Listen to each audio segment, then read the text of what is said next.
Labyrinths is brought to you by Knox Robinson Productions. Please consider becoming a patron. For as little as $5 a month, you can listen to Labyrinths ad-free. Visit patreon.com/Knox Robinson to learn more.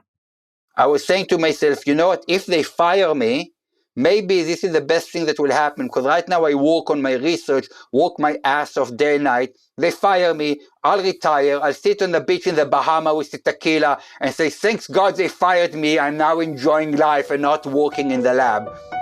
Trying to look at the silver lining. Feeling lost? Then you're in the right place. I'm Amanda Knox. And I'm Christopher Robinson. And this is Labyrinths.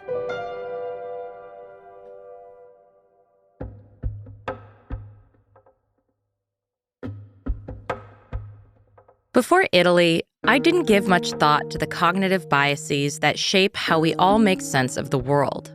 Most of us don't think much about it, but the fact is, our brains are lazy. Evolution pressured us to take cognitive shortcuts whenever possible. These shortcuts allow us to make snap decisions that can improve our chances of survival. But that also means that how we perceive and process the world, how we think and judge and categorize, is often not rational. I learned about people's cognitive biases the hard way. I know better than most how people can keep believing something even when all the evidence points the other way. Our cognitive biases are so deeply ingrained that even when we're aware of them, we still fall prey to them. But surely the experts are more rational. The detectives and forensic scientists and doctors who must make careful decisions with life and death consequences. Not so much. In fact, those with the most expertise seem more likely to get angry when forced to confront their own biases.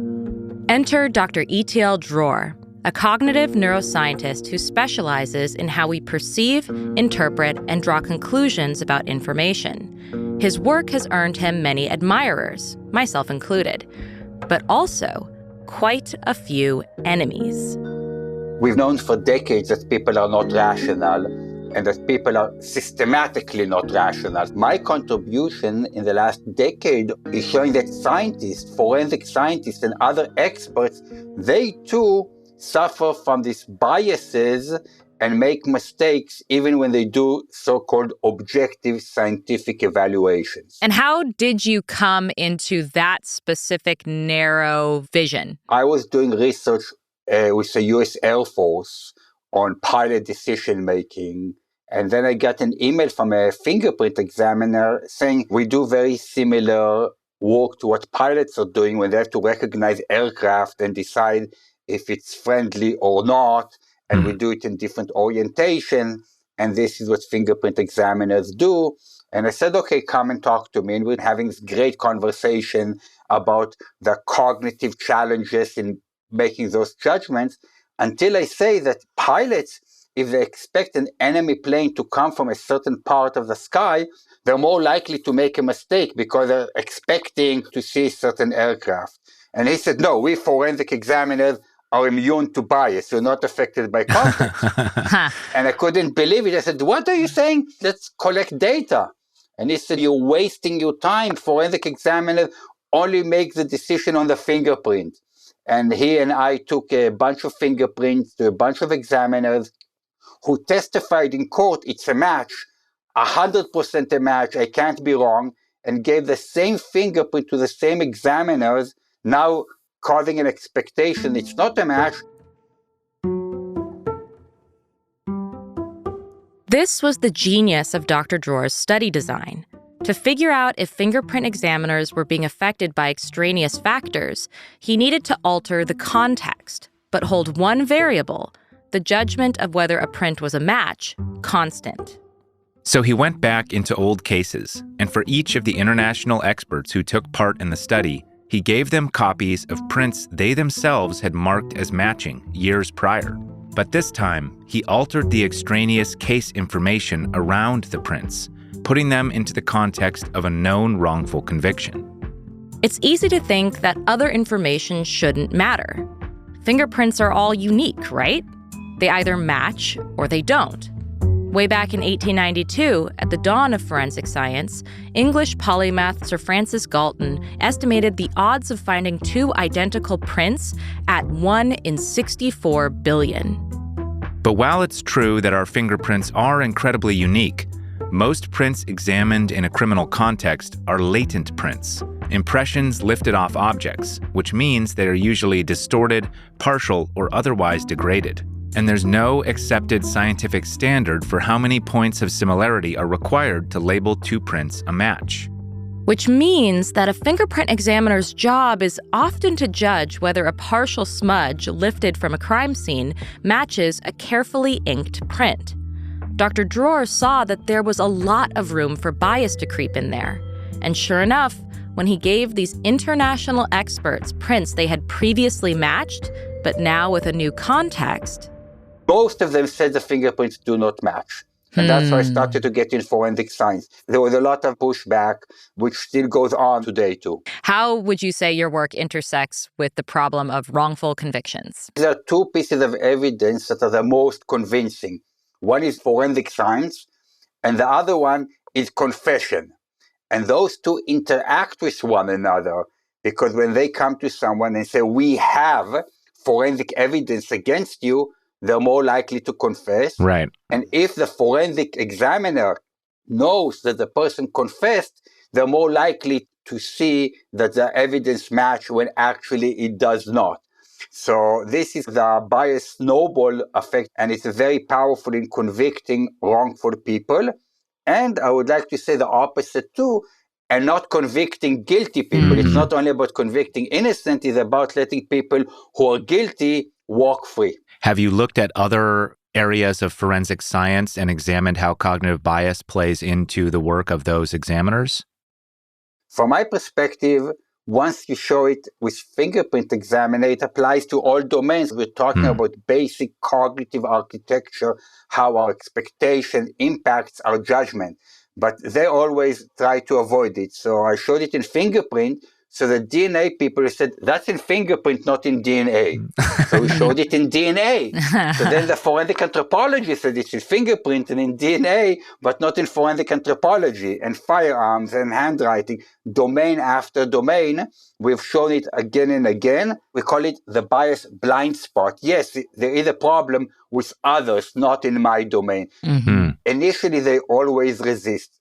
And I understand why they resist, because when experts usually make a mistake, we know about it. So if the doctor does a mistake and amputates the wrong leg, they learn about it. Here in the forensic domain, they make a judgment. Usually the person confesses. In the United States, 95% is plea bargain. It's not even challenged in court. So they don't even know if they make a mistake. They never get feedback. So the court accepts them and has accepted them for 100 years or more blindly with no data, no research. And suddenly somebody comes and tells them, well, you're making mistakes. I understand the defensive response. And also they very much live in the adversarial legal system. And they always ask me, are you a supporter of forensic science or a critic? I'm not a supporter, not a critic. I don't think in those adversarial lines. Are you a support of law enforcement or of human rights? There's two levels of pushback. One is when they go after you personally. People tell you they're attacking you personally. Take it as a compliment because they can't attack the science. But it's still not pleasant when people call you names and write nasty personal things about you. In the fingerprint, when it came out, I followed all the chatbots. And in one of the chatbots, somebody said, I don't like Dr. Dror. He's not a nice person, so I don't accept his research. And I couldn't resist. And I wrote back, I said, I may be an asshole or I'm Mother Teresa, but what has that got to do with the science, right? In fact, you're proving my research. That's contextual information that's not relevant. And then also professionally, they go, again, in a very nasty way. For example, they write letters to the editor in fingerprints. And I'm not talking about one crazy person, but the chair of the Fingerprint Society writes a letter to the journal saying, fingerprint examiners are immune from bias. And if Dr. Dror found any fingerprint examiner that can make a mistake and is affected by context, and I'm quoting, should go and work in Disneyland and not be a forensic examiner. Wow. So this is the level of the arrogance that they had. And it was unpleasant, but it's so important. We're talking about innocent people potentially going to jail and guilty people not only not going to jail, but continue to commit the crime because they're not in jail. As the Innocence Project in New York showed, that cases where people were wrongfully convicted for rape, the rapist not only didn't go to jail, but continued to commit sexual assault during that period. So they get very personal, very nasty, but almost all the forensic domains have taken it on board, including in the United States, the Department of Justice, the National Institute of Standards and Technology. So all of them have taken it on board. It took a few years. The only ones who are still fighting it are the forensic pathologists, still have a problem in thinking about those issues. Dr. Dror isn't kidding about facing huge resistance to his research, but no pushback he's dealt with in the past has been as extreme as the most recent controversy. It all started with a paper he published in February 2021. The paper studied bias in a new domain, forensic pathology. What exactly is a forensic pathologist? A forensic pathologist is someone who performs autopsies of people who've died under suspicious or questionable circumstances. Their work can be used as evidence in court, so the accuracy of their findings is critical. So this paper, first of all, is the first paper ever to examine bias in forensic pathologists. And I need to emphasize, when I say bias, I mean cognitive bias. I don't mean racism, sexism, intentional. I mean like love is blind, right? When you're in love, you see things differently, how your emotions affect you without awareness. So I'm not accusing any forensic examiners of intentionally being biased. Now, in my study in forensic pathologists, I wanted to see how much their decision, whether someone died from an accident or homicide or suicide or natural, is based on medical information, which are highly trained and competent, or on information that is irrelevant to the medical examiner. It may be relevant to the police and the judge and the jurors, but the medical examiner needs to make decisions based on medical information. In Dr. Dror's study, 150 forensic pathologists were shown data about a toddler who died in the hospital. In one variation, the child was white and had been brought to the hospital by their grandmother. In another, the child was black, and the person who'd brought them was their mother's boyfriend. The pathologists were tasked with determining the manner of death. The results were overwhelming.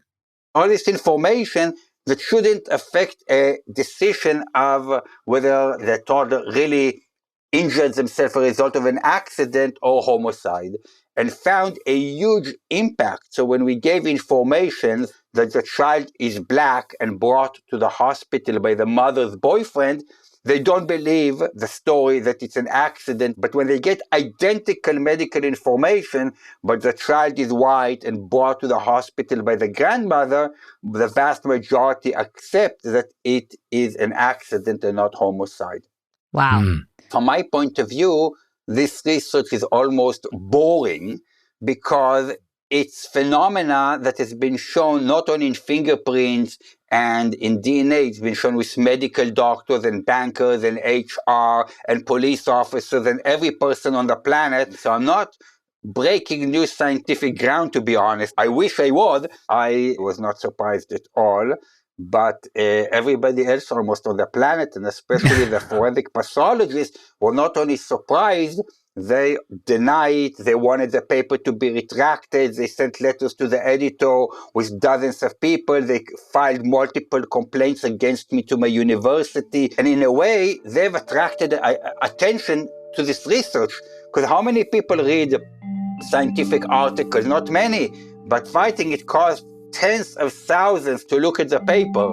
So even from a PR point of view, the last thing you do is go and attack the researcher. Yeah. It just brought more attention. It has been very coordinated, strong attack. I said to myself, if I go down, I'm going to go down fighting. And at some stage, I wasn't sure I'm going to win the war.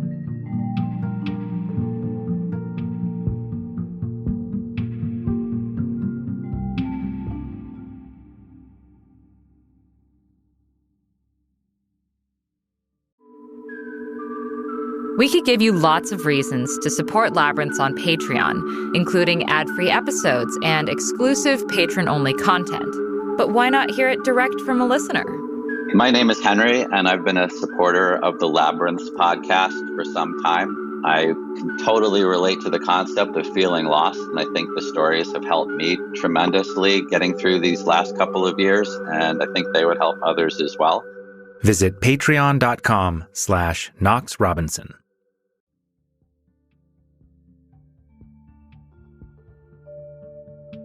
When Dr. Dror's paper on forensic pathologists came out, the backlash was stronger than ever before.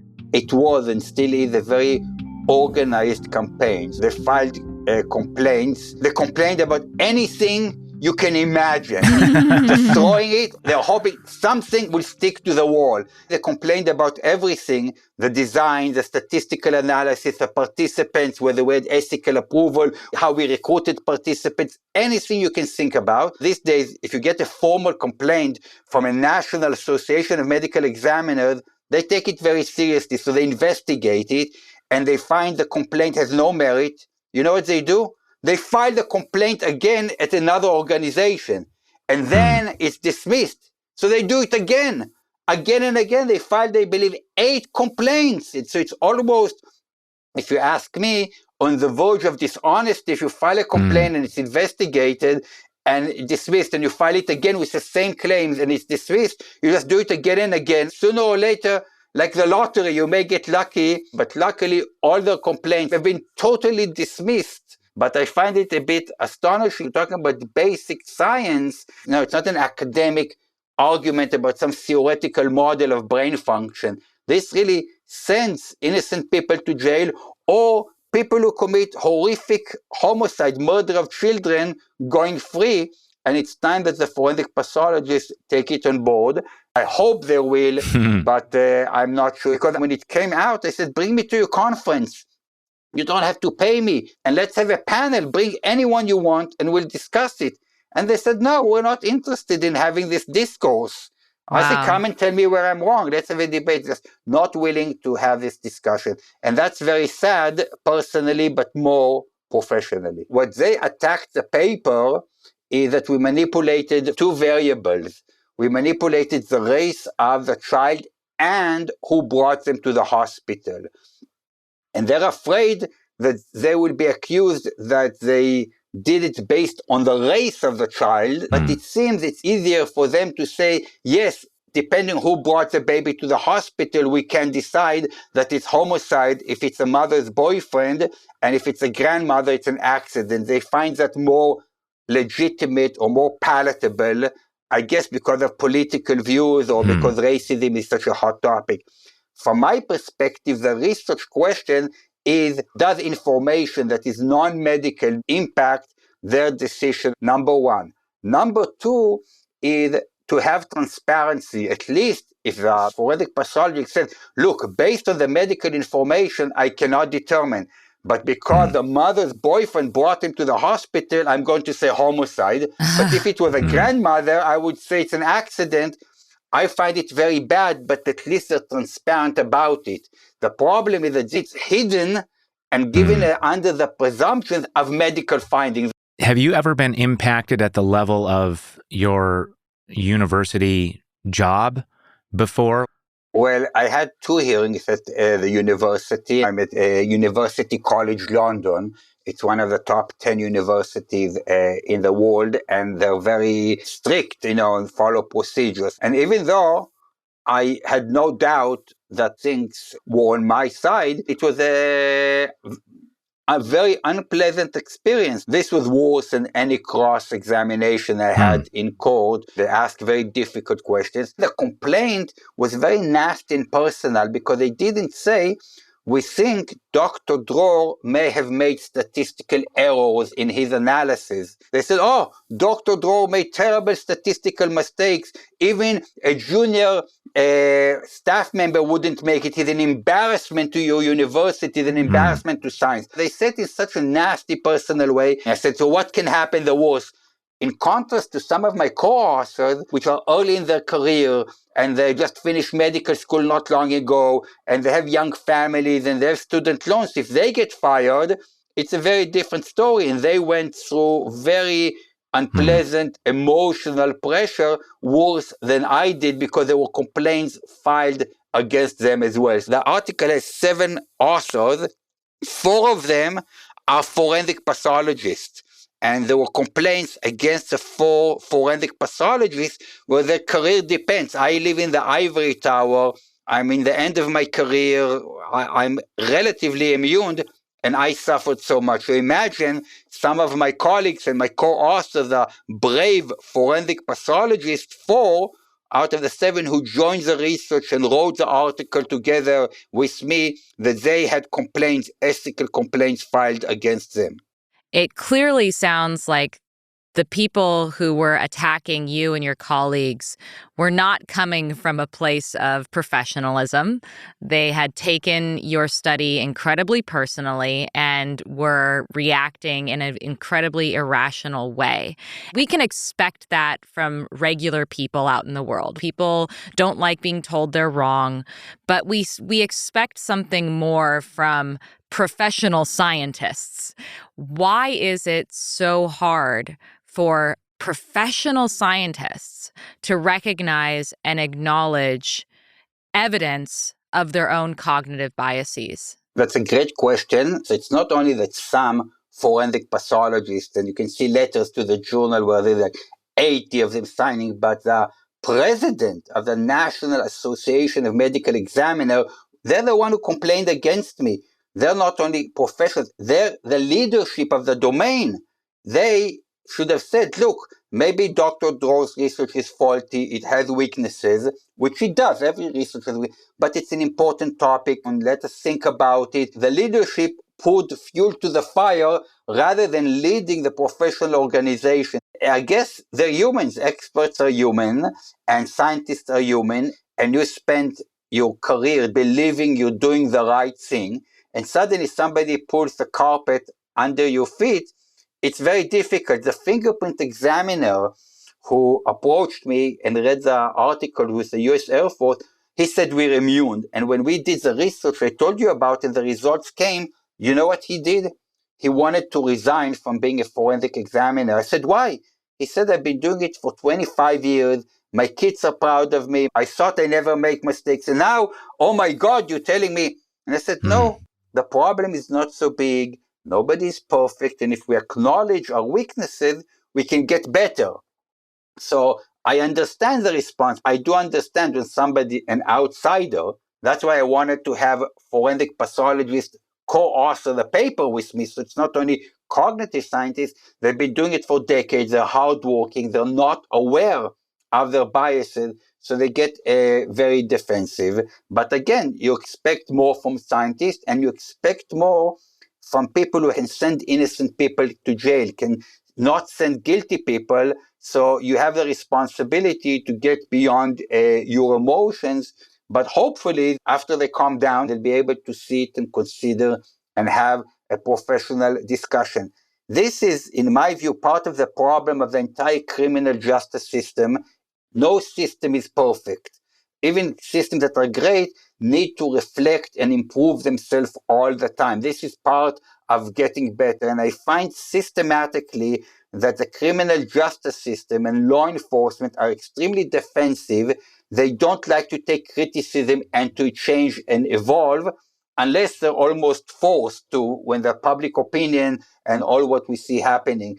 But generally, if they would improve and be open to hear criticism, some of it is good criticism, some of it may be wrong criticism, but not willing to improve and reflect all the time is part of the problem. It's interesting, too, because I think what your research ultimately shows is not that there are evil forensic scientists out there who are like evilly giving wrong results. It's that there's subconscious factors that are going on that are not in their control. And that's resulting in mistakes. And yet they take that, which is really actually a kind of exonerating piece of information, and take it as an attack on their character. And they act like you are attacking them in their work when really you're saying, look, I'm just telling you that, like, if you are making mistakes, it's not even really your fault. Absolutely. It's not about character. It's the architecture of the brain.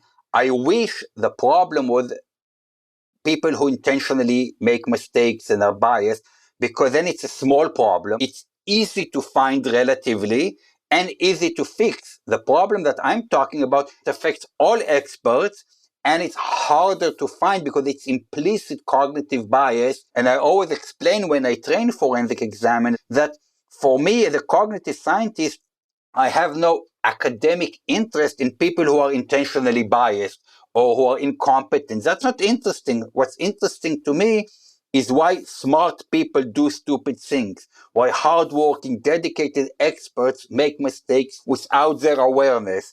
And if they would only listen and be willing to get into a discourse, they would find that I'm not their enemy, I'm actually their friend. But they're so emotional they can't hear at this stage. But to be optimistic, the fingerprint examiners, the DNA examiners, and so on, have taken it on board and accepted it, including a variety of organizations in the United States and Canada and Europe and Australia and China and all over the world. So hopefully the forensic pathologists will be on board, and some of them are on board. The fact is that I had 4 forensic pathologists co-author that paper. We have a new paper coming out. I've been invited to train forensic pathologists in the United States. So there are places where they're opening up, but it's a long uphill battle and quite painful.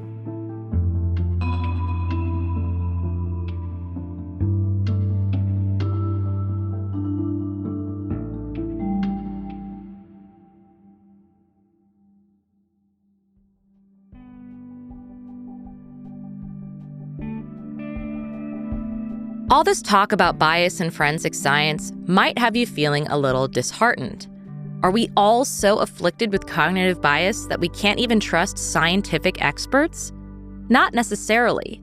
There are strategies that can minimize bias, both for forensic scientists and for us in our everyday lives.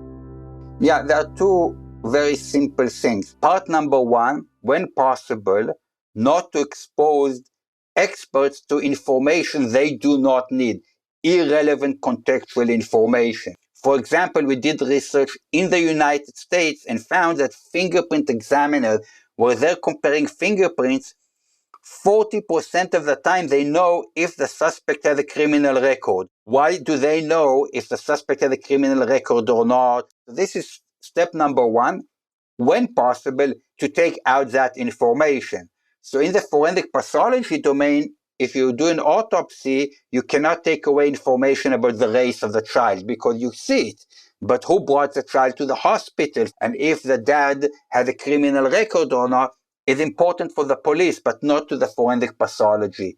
So in every forensic domain, the experts should get only the relevant information. That's number 1.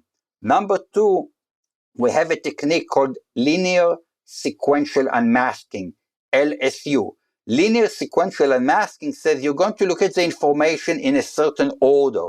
And the order is really important. Not only you remember certain things more than others, but the initial information gives you idea, hypothesis, what is going on, and that impacts how you look at subsequent information. The principle is start with a better information. What is better is a more objective information, the more relevant information, and the less biasing information. So if you're looking into a case and you have eyewitnesses and you have a video is more objective than eyewitnesses. We want you to hear the eyewitnesses, but start first of all with a more objective video. And if you have a whole range of eyewitnesses and some were intoxicated and some were not, start with those who are not intoxicated. Start with the more reliable, objective evidence. That will have more weight. The solutions are quite simple. It's like in the medical domain where they use placebo or double blind or lineup. We also suggest lineup of evidence. I think that once we acknowledge that the bias exists, then you've paved the way for the solutions. The solutions are relatively simple, easy, don't cost money. The problem is the resistance and the pushback. In AA, if you acknowledge that you're an alcoholic, you're halfway there to curing. The problem is you say, I'm not an alcoholic. I just love to drink all day and all night, and I can stop if I want to. I just don't want to. So when you're in denial, you can't start the recovery. It's not so complicated. The resistance is a problem. What would you say to those medical examiners out there who say that they should and indeed must have access to all the information possible in order to make their very specific scientific determinations? Well, I ask him, what do you mean you need all the information, everything? And I say, do you need to know if the suspect, when he was a baby, was breastfed or bottle-fed? Is that important for you to know? So everybody smiles. Of course not. So it's not all the information. Now we've already established. And now they need to justify and to be transparent. So in the case of my research, are you going to make a different decision based on who brought the child to the hospital? And if they say yes, well, I'm shocked, and I want them to be transparent about it. And we can argue why they do it. And they say, statistically speaking, they're more likely to be murdered if it's a mother's boyfriend. And I say, well, where do you get these statistics? Based on our decisions. So it's almost a self-fulfilling prophecy that they decide. But even if the statistics is correct, and I have concerns and doubt about the statistics, let's say 80% of the likelihood that if the mother's boyfriend brought to the hospital, it's a murder, and if it's a grandmother, it's only 20%. Great. Even if it's true, you can't apply to a specific case. Right. You can say statistically that correct men are taller than women. But when you give me a height of a person, I'm not going to be able to say if it's a man or a woman only based on the statistical, because there are very tall women and there are very short men, let alone send somebody to jail or determine that the child died not of an accident but homicide based on general statistics which are questionable to begin with. One more example, which drives me nuts. I talk to police officers and say, why do you stop black men more than white men to search them for illegal drugs and guns? They say because statistically, black men are more likely to have illegal guns and drugs. I said, how do you know that? They say, well, if you look at the number of convictions, black men are more convicted than white people. I said, did it ever occur to you that they're more convicted? Because you stop them more. And the more you stop them, the more you find it, the more they go to jail. And if you don't stop any white people are never going to be convicted. This is an example where it doesn't occur to them how it's a self-fulfilling prophecy, but they're so busy, they work so hard, they don't have time to pull back, relax, and reflect on what they're actually doing. And when I'm forcing them to do it, they do not like it. Well, I'm sorry.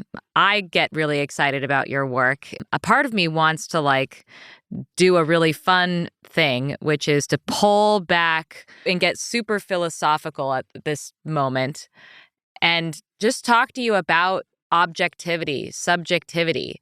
Is objectivity a myth? Is it even possible? So we're all bound by our perceptions, by our limited brain and how our brain encodes information. So the objective world, who knows what is out there? We all perceive it based on our experience and our personalities, as well as by our tools, our eyes, our nose, our ears, and our touch, and our sensory modality. So ontologically speaking, ontology is what's actually out there. We don't know. It's all epistemological question. It's about theory of knowledge, what we know, what can we know, and what mitigates and mediates our perception of reality. But what is the reality out there? Well, I don't have an answer. I have no idea because I'm locked in the same cage that we're all locked, which is the human brain. But I can show that different people look at the same thing. It was in the internet a few years ago where there was a woman's dress, and some people said it was a gold dress, some people said it's a blue dress. It was a gold dress, for the record. Absolutely, I totally agree with you.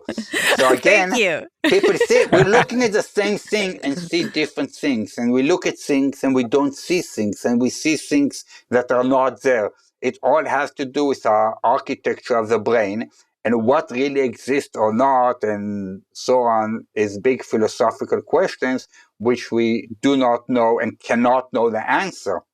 What I can tell you scientifically is when we remove expectation, you see things more the way they are. I just finished writing a paper that if you want to really taste food, you shouldn't know what you're eating. The minute you know what you're eating, it causes you an expectation. You need to be blindfolded, not know how it looks like, not know what you're eating, and then you have a raw experience. The same thing when I go to the museum, I never take a guided tour. I don't want them to tell me about the painting. I want to look at the painting itself without the explanation, to have a raw experience of the painting as much as it is. Now, of course, even that is contaminated by a lot of my brain, but at least I don't want to have an expectation about the story. Then I hear the stories later on, because sometimes they help me appreciate the yellow color of Van Gogh when I know how he created the yellow. But initially, I apply linear sequential unmasking to myself.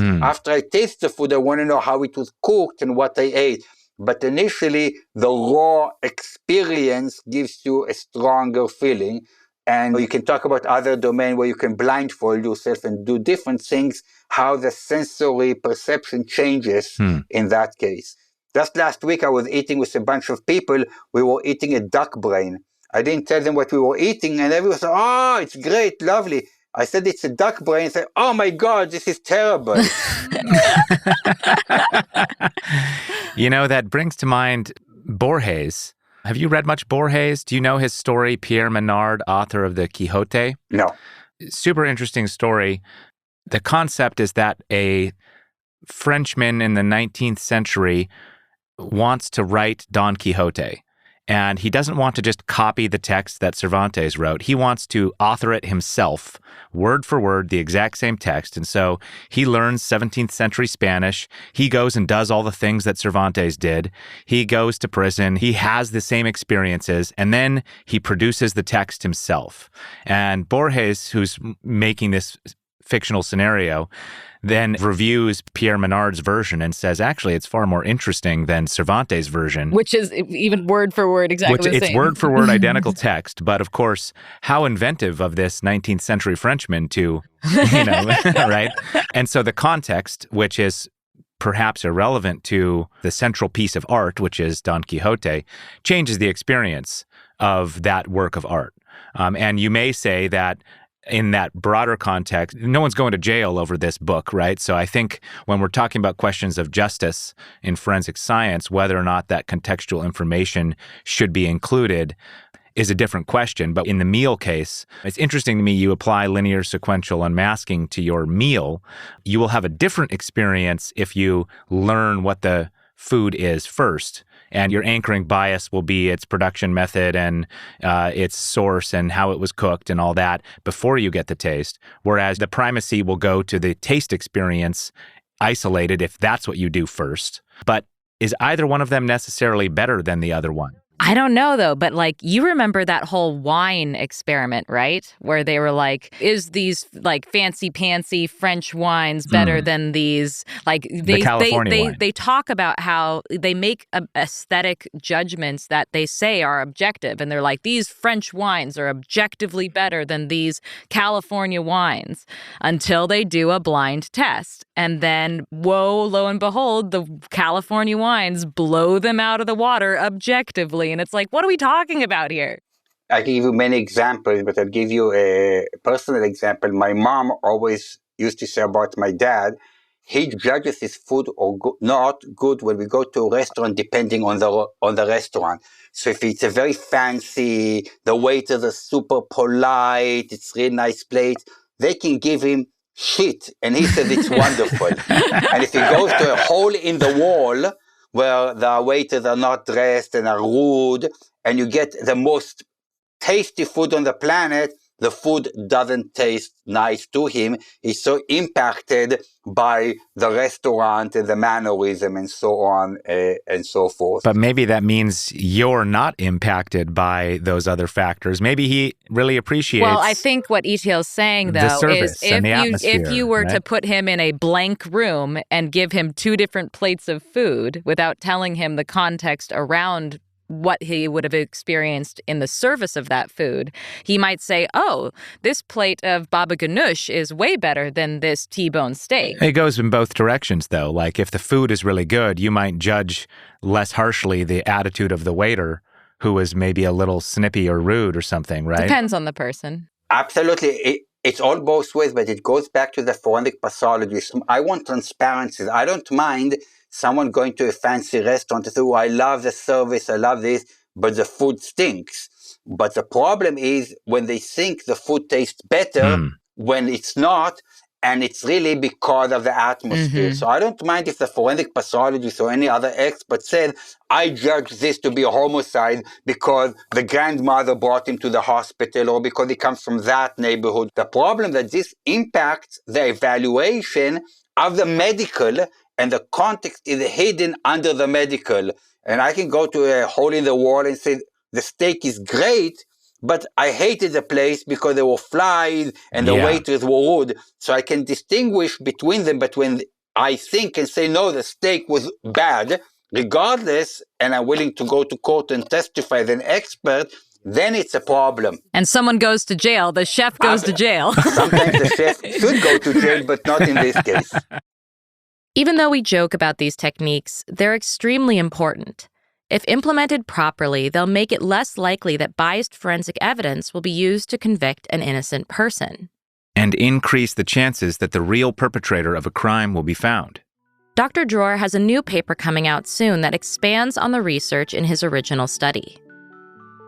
The first one had 150 professionals. This one has 250, so even a bigger sample.